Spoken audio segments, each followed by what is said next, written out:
Hello, welcome to Oxford Heirlooms. In this video, we're going to be using the old-fashioned Singer buttonhole maker to make some buttonholes. I have marked the position of the buttonholes on the two straps with my blue water-soluble pen, and then I marked the level of the buttonholes and the little hand embroidery that I'm going to do between the buttonholes and below the buttonhole. And then I used my little drafting triangle to make sure they were in a straight line, and I marked it with my friction erasable pen to make sure that it was in a straight line.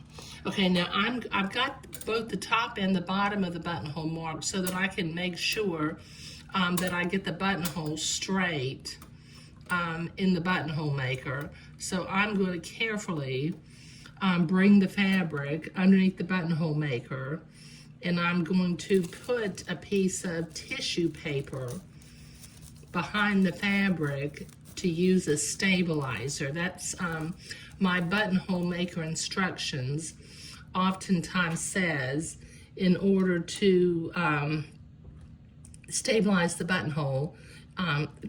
Before they had home stabilizers, they recommended using just a piece of tissue paper, so that's what I'm going to use. So let me start on my first buttonhole and find my presser foot.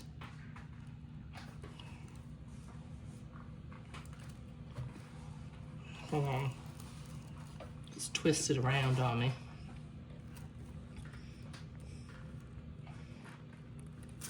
Excuse me. Okay, so I'll make the first buttonhole.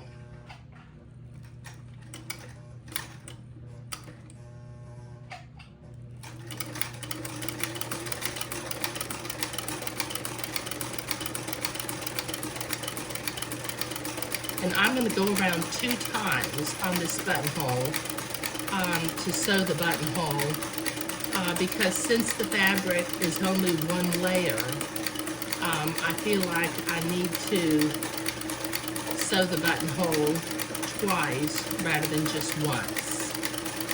So I've gone around 2 times. Back up here at the top, there we go.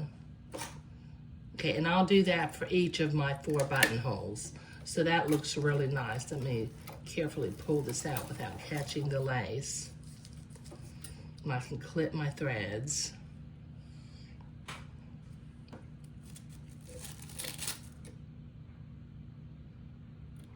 Okay, so that's one buttonhole. Okay, let me get started on the next buttonhole. Let me click my buttonhole maker back to the back, and then I will line my buttonhole positions in the little keyhole of the buttonhole maker again. Just slide that lace in very carefully. And my buttonhole is down here. So I will bring it up,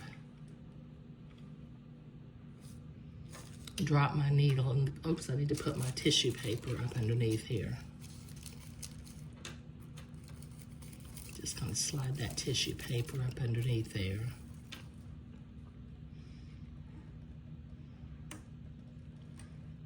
Go in the first marking, drop my presser foot, and then begin to sew.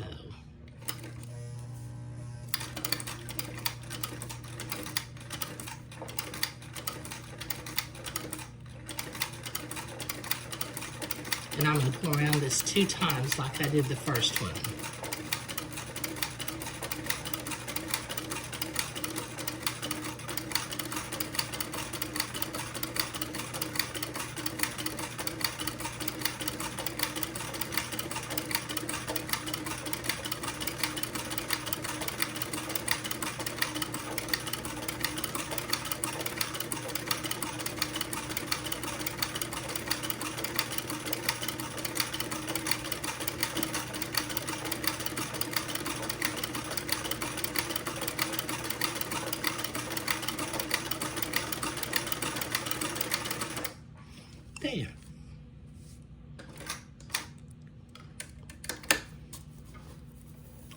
take that out.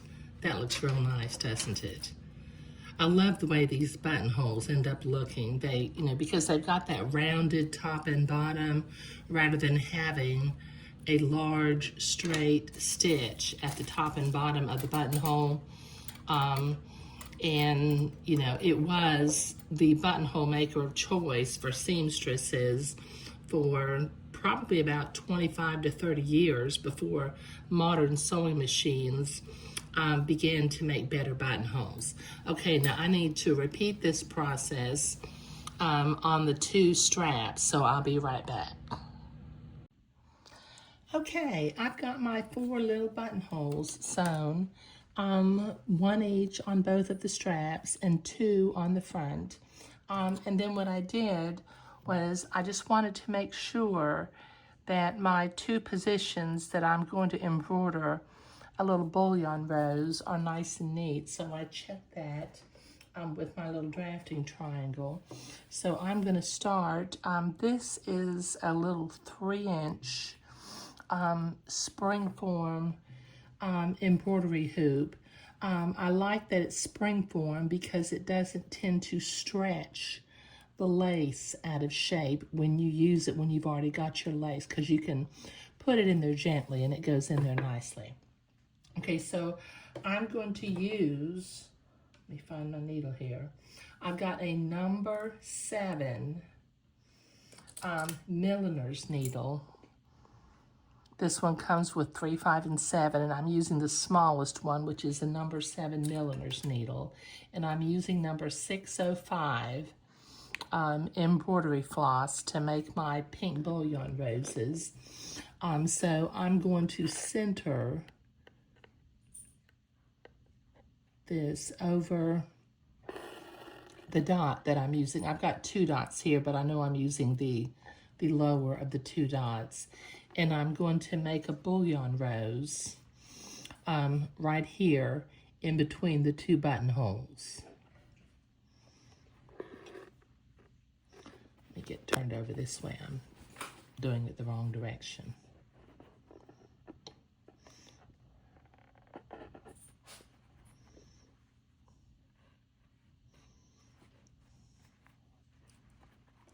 Okay, now I'm going to do 8 wraps on my first bullion knot, and then I'll do 12 wraps on the 2 bullion knots. Whoops, I should not have come through the front because I need to wrap my bullion right there. Let me get my needle back. There we go. Okay, so I'm going to wrap, I got a single strand of number 605 pink floss. 1, 2, 3, 4, 5, 6, 7, 8. Okay. And then slide that down and then make the first of my bullion knots. See, if you make it with 8 on the inside and 12 on the outside, the 2 bullion knots on the outside will curve around the shorter one on the inside. Okay, now this is kind of a bad angle for me to do this, but I'll do what I can. Okay, so this one I'm going to wrap 12 times so that it will curve around the center of the 3 bullion knots. 1, 2, 3, 4, 5, 6. Slide it down. 7, 8, 9, 10, 11, 12. And slide it down.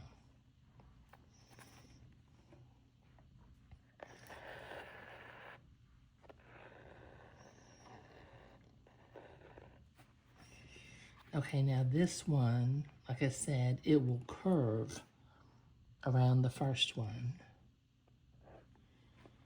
Okay, now I'll do another one with 12 wraps on the other side of the first bullion knot.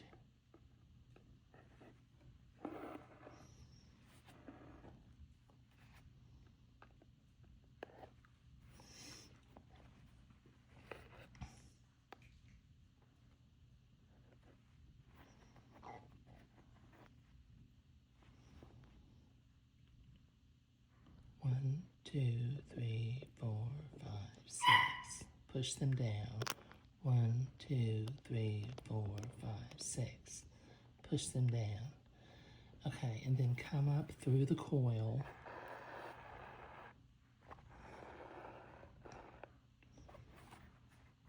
Pull it.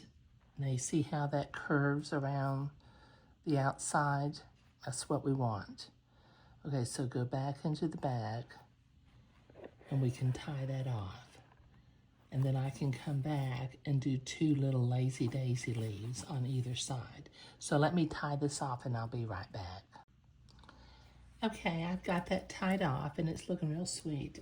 Now I've got 2 strands of number 369 green that I'm gonna make a lazy daisy leaf above and below each of my bullion knots. So I'll come in from the back.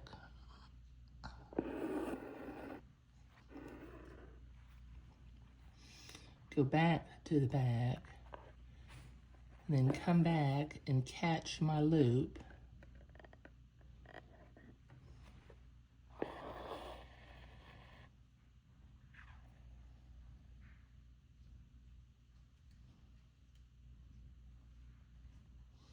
And that makes a sweet little leaf right there. So we'll tack that loop into place with another stitch.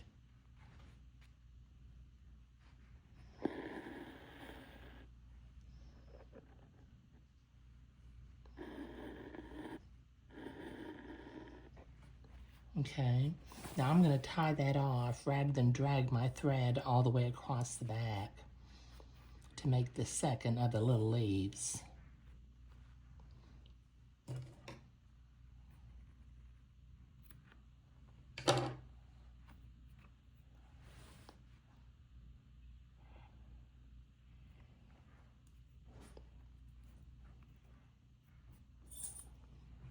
Okay, now we'll come back in below that little bullion rose and do another little lazy daisy leaf. Go into the back and create a loop.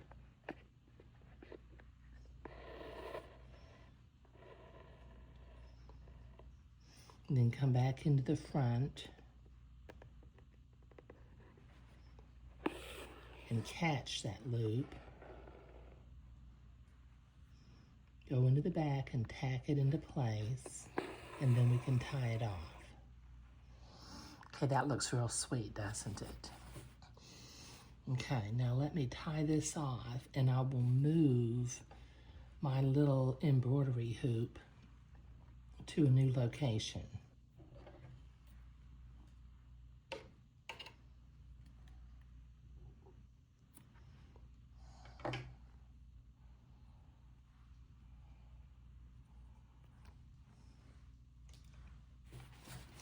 Okay, so what I have is I've got one more little bullion rose to do below the second of the 2 buttonholes at the front.